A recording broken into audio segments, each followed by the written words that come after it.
Yep. Yes. Yeah, we understand. Okay, thank you. This is a joint investigation with the National Transportation Safety Board.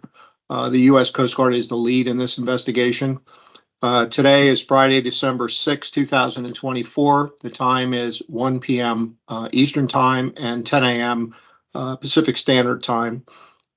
We're conducting an interview with Mr. and Mrs. Kroymann via Teams, and we are conducting this interview to examine the events surrounding the loss of the Titan and the crew on June 18, 2023, which occurred in the Atlantic Ocean, approximately 435 miles south of St. John's, Newfoundland, in Canada.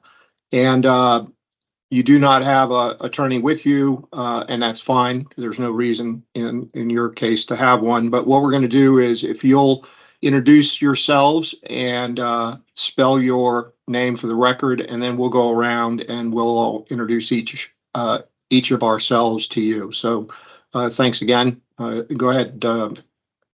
Sure. Dan Kroymann. It's DANKROYMANN. Courtney Kroymann, COURTNEY KROYMANN. Thank you. The Marine Board Chairman, sir.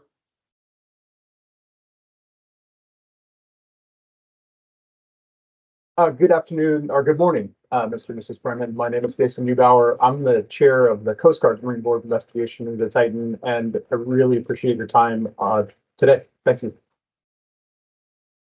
All right. My name is Keith Fawcett. That's FAWCETT, and I'm a civilian marine casualty investigator with the United States Coast Guard. Mr. Whalen. Good morning, Mr. and Mrs. Kroymann. It's good to see you again. My name is Lieutenant Commander Thomas Whalen. This is spelled WHALEN, and I'm the lead investigator for the Titan Marine Board of Investigation. Thank you for being here. Commander Williams. Good morning. This is Lieutenant Commander Katie Williams, spelled WILLIAMS. I am a technical advisor for the Marine Board of Investigation with my emphasis on the engineering systems. For the NTSB. Good morning again. This is Marcel Muse, MUISE. I'm the NTSB's investigator in charge assigned to this accident. And for OceanGate, we have Ms. Hubley has joined also. So if you'll start, Ms. Finger. Yes, hi. My name is Adriana Finger. I'm an attorney at Double Voice, and we are on behalf of OceanGate. Last name Finger, FINGER. And my colleague Hillary is also on the line. I'll let her introduce herself. Hi, as Adriana said, my name is Hillary Hubley. I'm also an attorney for OceanGate. We are here as party in interest, and my last name is HUBLEY, Hillary Hubley. Thank you. Okay, thank you, everybody. Just for the record, memory is a perishable thing. So if you want to change, modify anything you say in this interview, just contact myself or Mr. Whalen, and we will make sure that everybody on the interview understands that you want to make an addition, a change, or modification. We will produce a report of investigation. If you see that report and you have new evidence that you'd like to bring to the light after you read the report, you can notify us again, and we will evaluate that evidence.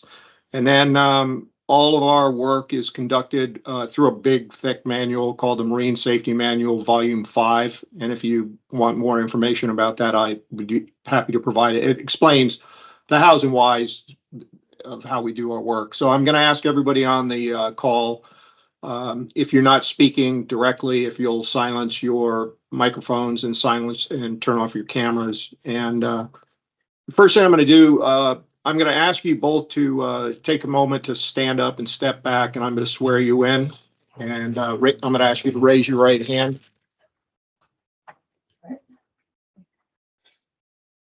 False statement given to an agency of the United States is punishable by fine and/or imprisonment under 18 U.S. Code 1001. Knowing this, do you solemnly swear that the testimony you are about to give will be the truth, the whole truth, and nothing but the truth, so help you God?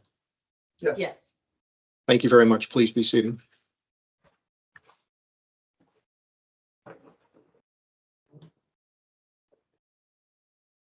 So all of my questions, and the way we're going to do this is I'm going to have a lead interview, and that'll be Mr. Kroymann.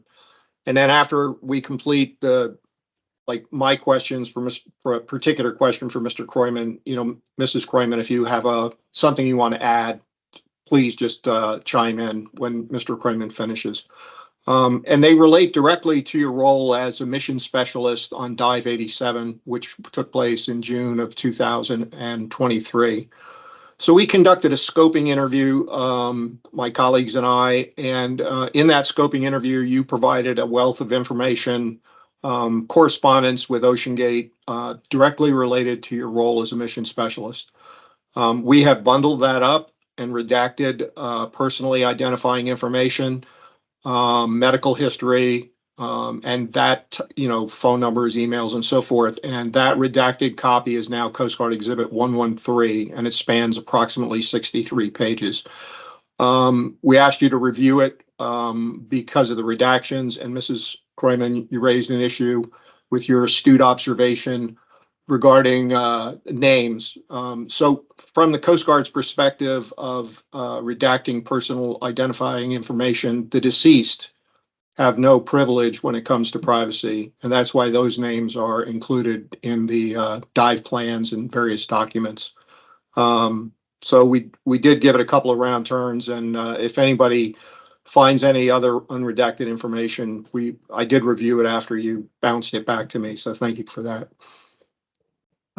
So what I'd like to do first, Mr. Kroymann, is to just give us a very brief thumbnail sketch of your background, who you are, and maybe why you generally were interested in an OceanGate expedition. Yeah. I'm a software developer. I started a video game company about 9 years ago. My wife is in school was an oceanographer. She's got her degree in oceanography and always had a dream of going to the bottom of the ocean. It wasn't something that panned out as part of life, career, anything along those lines. And when my business did well enough that we had a little bit of money, you're like, hey, there's this company that is just up the road from where we live. We're 30 minutes south of where OceanGate's offices were. And we had heard through the internet that they were taking trips down to the Titan or down to the Titanic. And we decided to go up and see their office and check out the facility. And it was sort of the one splurge that we could do. It was sort of her life dream to see the bottom of the ocean. And it wasn't the Titanic specifically, it was just the bottom of the ocean that we wanted to go see. So, Mr. Kroymann, in your background, do you have any maritime experience, No. Recreational boating? Not really. And Mrs. Kroymann, so you studied oceanography, and to do that requires, going out on oceanographic research vessels and small boats and stuff. Could you talk a little about your background in terms of as it relates to going out on the Titanic expeditions? Yeah, I have a degree in oceanography from University of Washington, and they have a pretty great program. So I have spent time on larger vessels, the Thompson, which is a large vessel, and done some other day trips and small trips to study. I studied sediment, deep ocean sediment. So I did a lot of research in that and was on small boats for that. Dan and I are also certified divers. So, I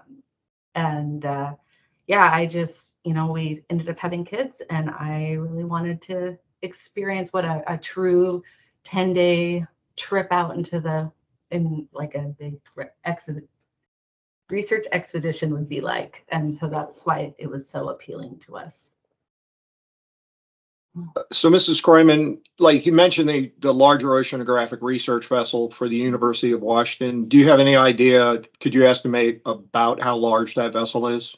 Well, it's the Thomas G. Thompson. So it's Dan's looking it up on the internet right now. But it is a large vessel. It's 274 feet long Okay. Is helpful according to the internet. Yeah. according to the internet. And it does have like places for you to sleep. And it's a fully functional research vessel that the UW has. And we'll talk more about this later, but the small boat experience that you have in your oceanographic background, did you operate a small boat at any time? No, it would be more like doing research as someone else was driving the boat. I was an undergrad, so I have my bachelor's, so I didn't go any further than undergrad oceanography. So the vessel, would it be fair to say the vessel had an operator and you were just doing research work? Okay, Yeah. Thank you. So Mr. Kroymann, for you specifically, you were a mission specialist. In your own words, how would you define a mission specialist?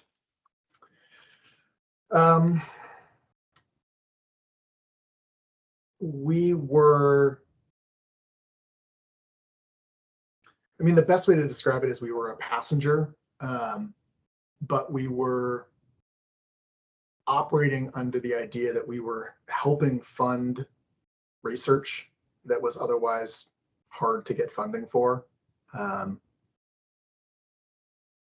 Yeah, it was a donation to research that came with a trip, effectively, and an opportunity to experience what it would be like to be on an expedition. I know Courtney was especially excited to actively take part in whatever we could take part in on the expedition. If there was any kind of assistance we could provide in the research, she was excited to do it.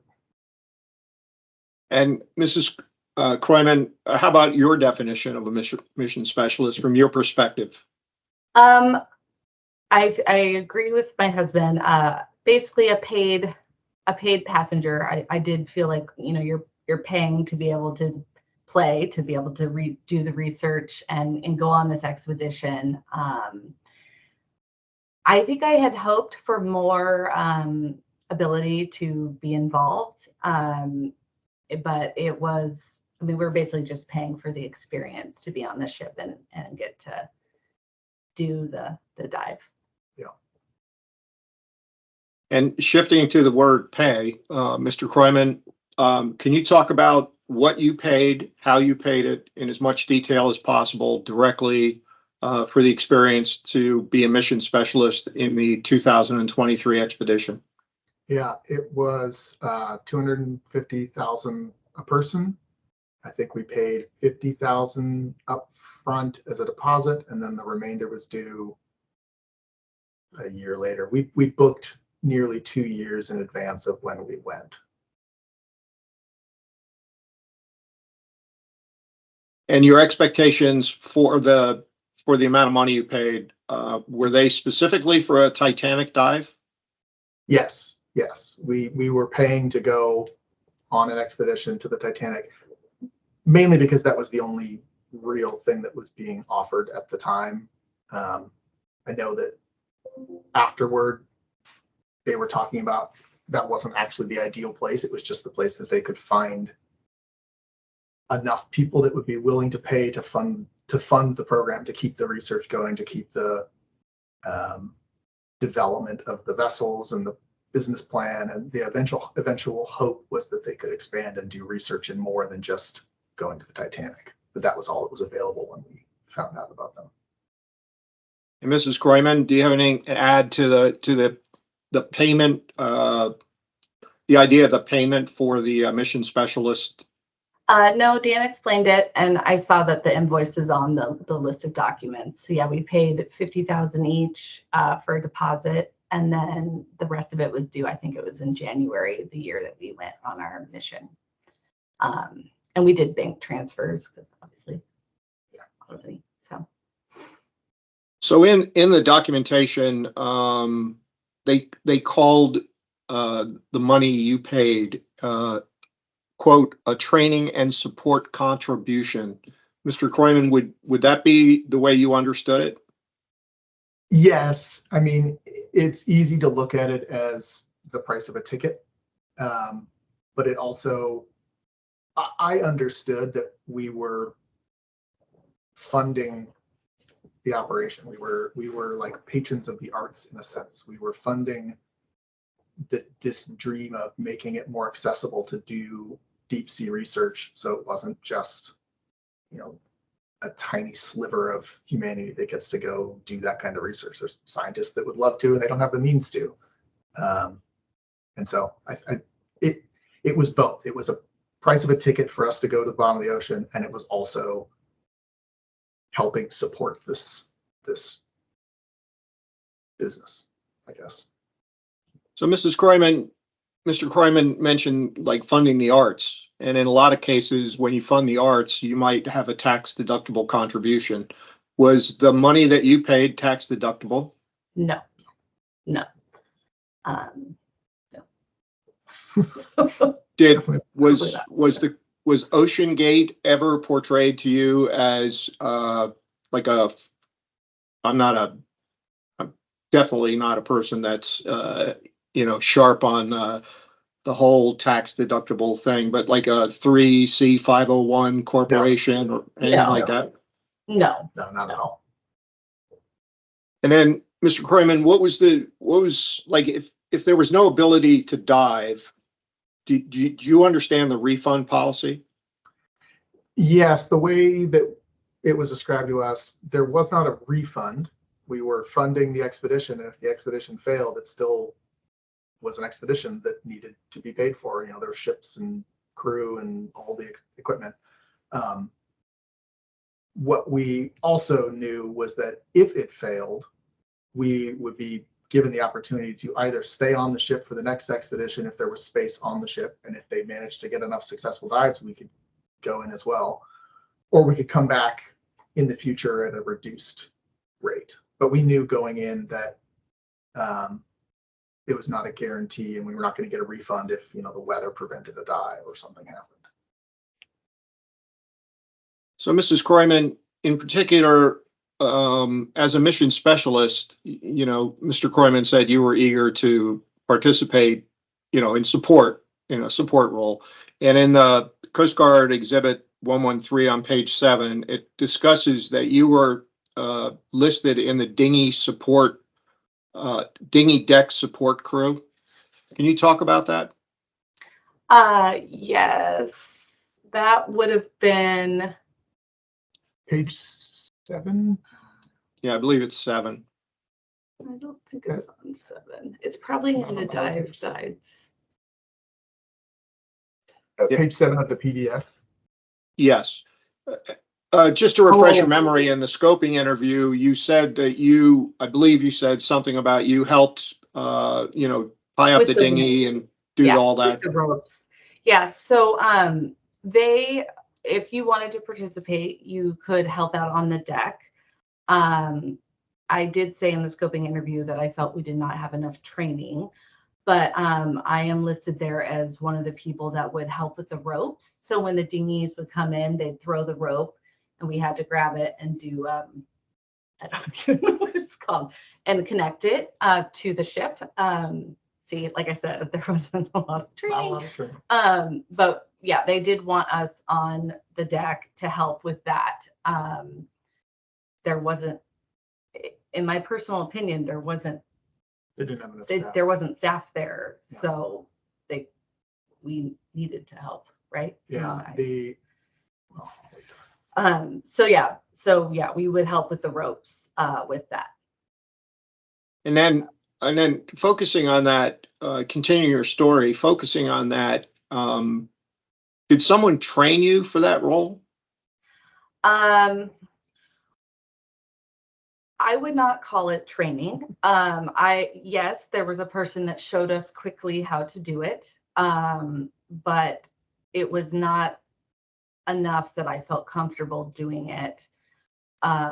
There were several other mission specialists or people on deck that had more experience, and I definitely let them do it and did not do things I felt uncomfortable doing. Because it was a very quick lesson. In the scoping interview, I did mention at the end of our mission, I spoke with people at OceanGate and told them that they need to do more training for their mission specialists because I felt like it was really lacking and we had no idea what we were doing on the deck. So. Could you elaborate a little on not enough staff? Well, it just felt like once all the jobs are given out, there were people in the dinghies, there were people on the platform, there were people running all the things, and there was maybe one OceanGate staff that was on the deck or a volunteer, and then it was basically the mission specialists. Would you elaborate with me on that? I think that they were staffed for the way it worked in previous years, where the sub was on the deck of the ship and it didn't require dinghies with people driving them and crews stuck out on the platform. It consumed more people, more personnel to do it the way it was done that year, where they had to be towed behind the ship. And I think they just didn't have enough staff to make that really smooth. They seemed shorthanded. And Mr. Kroymann, so your wife described her support role as a mission specialist. Did you perform any support roles as a mission specialist to support the operation? Not really anything more than what she described.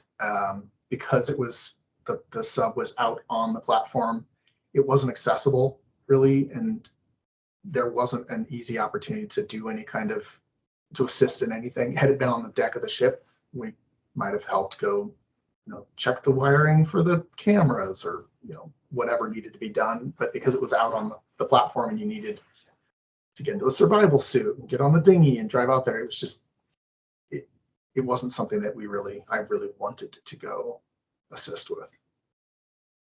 And you mentioned the vessel and the Lars platform with the Titan on it. Mr. Kroymann, did anybody explain why they shifted from the Horizon Arctic, which was the previous dive support vessel, where they could put the Titan on the stern, versus shifting over to the Polar Prince? Did anybody explain that to you, why that occurred? Yeah.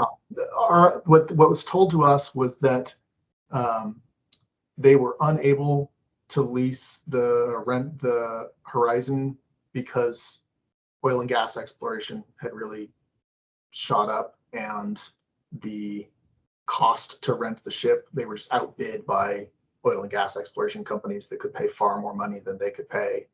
And so they were sort of relegated to the Polar Prince, which was not their first choice of ship. And they were told originally that they would be able to get a crane installed on the deck of the ship that would have enough lift capacity to pick the sub up and put it on. And then that didn't happen. And so they kind of scrambled and went with the alternate plan of towing it behind the ship.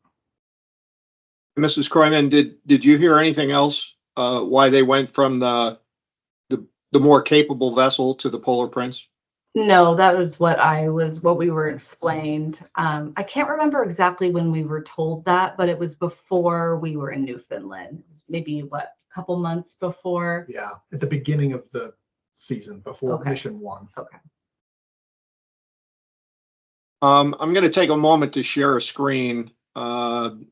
Give me 1 second. So this is it should pop up on your screen. This is Coast Guard Exhibit 029, and it lists a bunch of duties that and I put the circle around it for emphasis. They talked about communication liaison, tracking, cleaning tasks inside and outside the sub, charging sub batteries and air supplies, comping oil-filled housings, variety of documentation tasks, video review and notation, and then other tasks deemed as appropriate by OceanGate management. Did you do any of those things? I realized that you. No. We didn't, and again, I think it was largely because the sub was not readily accessible. I think if it had been on the deck of the ship, changing batteries and air supplies and things like that is for sure something that we would have been assisting with. And we also didn't do any of the video review and notation because there were no successful dives that had videos to review and do notation of. But yeah, we didn't, none of those tasks were really things.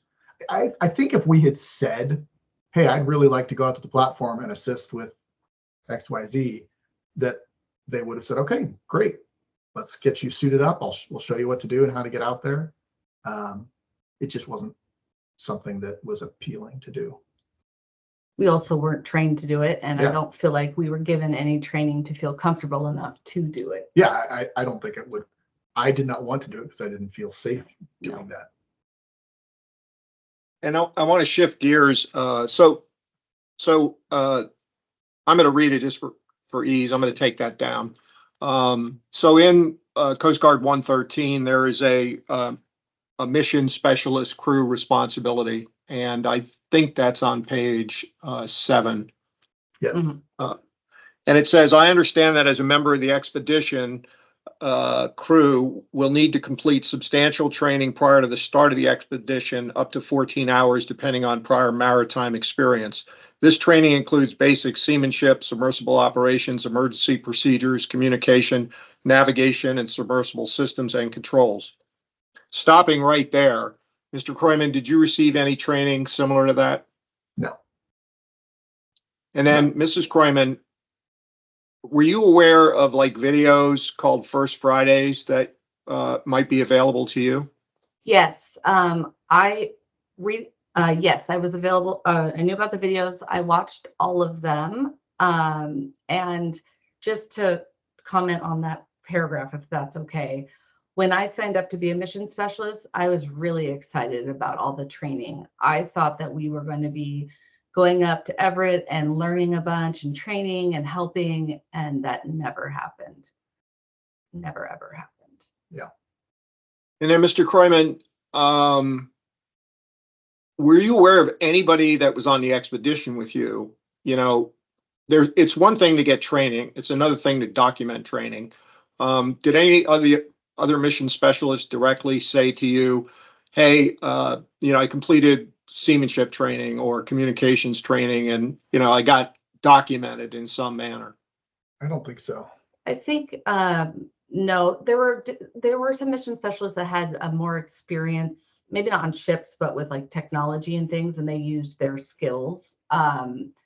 But not that I'm aware of anyone that we knew got specialized training. Yeah. Did anybody require you to verify that you watched like the First Friday No. videos? No. And then continuing the end of that paragraph, it says, for clients with extensive experience or in special situations, this requirement may be waived by OceanGate expeditions. Did anybody tell you that your training requirements had been waived? No. Mr. Kroymann? No. And then Mrs. Kroymann? No. And then it ends with, I understand that I may be required to provide or obtain a U.S. Coast Guard merchant mariner credential or a similar maritime equivalent. Mr. Kroymann, did anybody ever speak to you about getting a Coast Guard credential or an equivalent? They did when the very first time that we were talking to them when we were signing up for the expedition, they talked about getting a merchant mariner credential, and we started the process. What was the name of it? We got the Twitch The cards. TWIC card. Yeah, transportation. And that was workers. the extent of where we went, and nothing was ever said of it from that point forward. There was no mention of it given after that. And Mrs. Kroymann, this is a little off my plan here, but you toured the OceanGate facilities, didn't you? Yes, I did several times. And did you see like the work being done on the Titan? I definitely saw a workspace with people doing work on submersibles. They had is it the inner part of it out? They had like two of those, right? The two of the inserts. I did not see people directly working on the Titan, but there were definitely people. It looked like a working workshop. Yeah. And we sat in the Titan one time inside, and then I also sat inside of it once when it was in the parking lot in Everett as well. And Mr. Kroymann, what what was your just overall impression of the facility and the workspace, cleanliness, orderliness? If you have an opinion about what you physically witnessed. I don't have a really strong memory of it. What I do remember is that it felt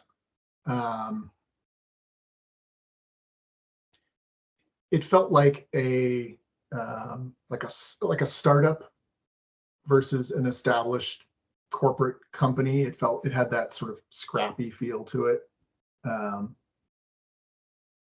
It was a fairly small facility, and yeah, that's the best way I can describe it. Can I add? Because I do remember.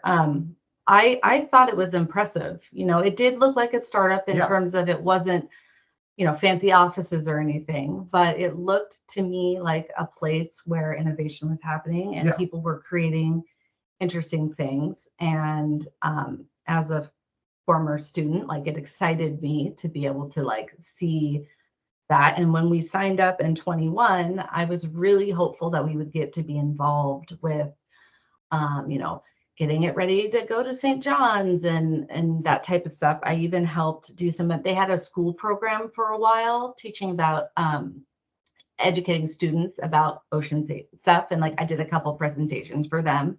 I was super excited to be involved with them, and it just kind of dropped off before we actually sailed. Wouldn't you agree? Yeah. I'm going to show you document you may not have seen. It's Coast Guard Exhibit 009, which is a job description of a mission specialist, which has been used in the hearing. It discusses, and I'll just make it brief, mission specialist's color vision. Mr. Kroymann, did anybody ask you about your color vision? I don't remember. I don't think so, but I don't remember. And Mrs. Kroymann?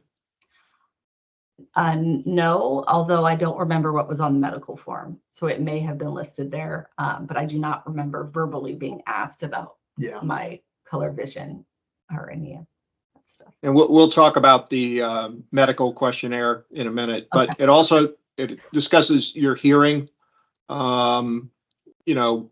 your hearing capabilities, and it talks about, communicating in English, and a mission specialist must be capable of reading and speaking English well enough to read, understand. Did anybody, Mr. Kroymann, come to you and talk about your ability to hear, listen, and so forth? No. How about you, Ms. Kroymann? No, but we did an in-person interview with Stockton, sat in the Titan as he explained everything. So obviously they would have known that we can understand and speak English. We had a multiple hour conversation at the site. So when you say the site, are you talking about in Everett, Washington? Yes, in Everett, yes. Okay, thank you. And now we talk about the, pull that down. We talk about the medical questionnaire. So you received, Mr. Kroymann, the medical questionnaire, and you self-certified the answers to the questions in the questionnaire. Is that correct? Yes, I believe so. And same for you, Mrs. Kroymann? Yes. And so the questionnaire asked you about your physical I'll say your medical fitness for different things, and there was some areas that discussed medications that you took. There were areas that all self-certified. When you got on board the Polar Prince, as I understand it, there were at least one medical doctor aboard. Mm-hmm. Yes. So yes, there was a medical doctor, Mr. Kroymann. Yeah.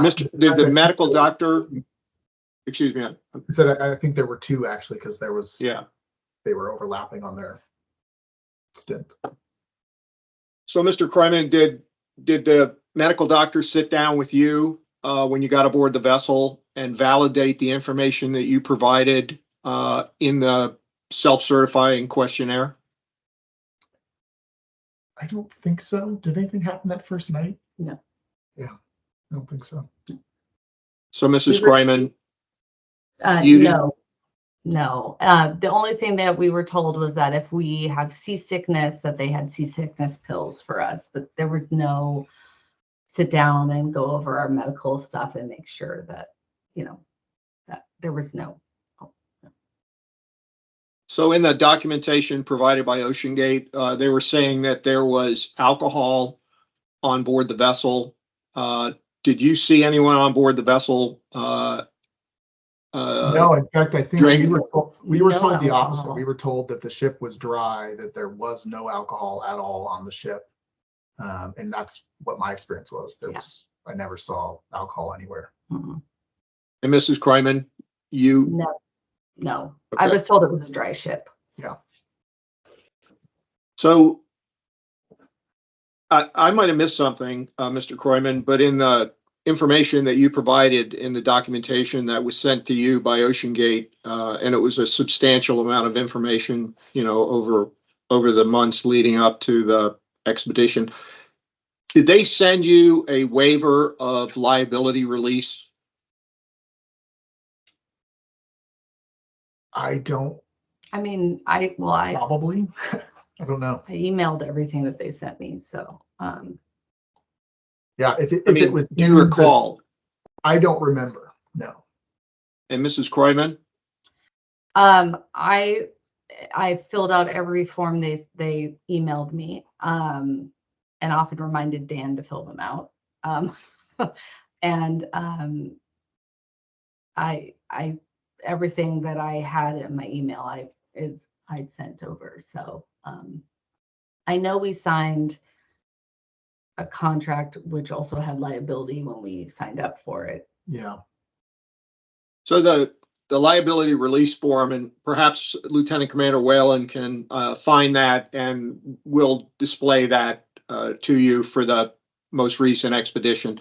But it talked about the this might refresh your memory, Mr. Kroymann. It talked about the experimental nature of the submersible voyage, that it was new technology, that the loss of pressure or could result in catastrophic failure, which was inherently very dangerous to life. It talked about age, like that you're going to be 18 years old by the time you sign this. Does that help refresh your memory, Mr. Kroymann? I definitely remember that when we got on the ship, one of the first things we had to do, I think that first night that we were on the ship, was read and sign a document that sounded just like that.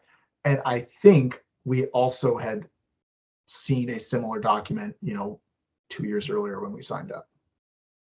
I for sure was aware that it was an experimental sub, that there was, lots of risk of catastrophic failure and death, and that was not hidden at all.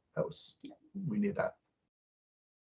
And just to be clear, Mr. Kroymann, when you said you, to your recollection, I believe you said that you signed it when you got on the ship, the night you got on the ship.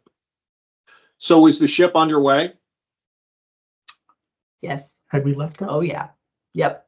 Yes, Okay. we had left. Yeah, it was done at the 7 p.m. They have meetings at 7 p.m. and 7 a.m. every morning, and they did it at the 7 p.m. meeting. Yeah. We were aware, though, before we got on the ship that we were going to sign it on the ship. And so it was almost kind of like, we got to sign our waivers. Yeah. But yeah. And I feel like I remember somebody, possibly Stockton, saying, if you don't want to sign it, that's fine. You just won't dive. You'll stay on the ship.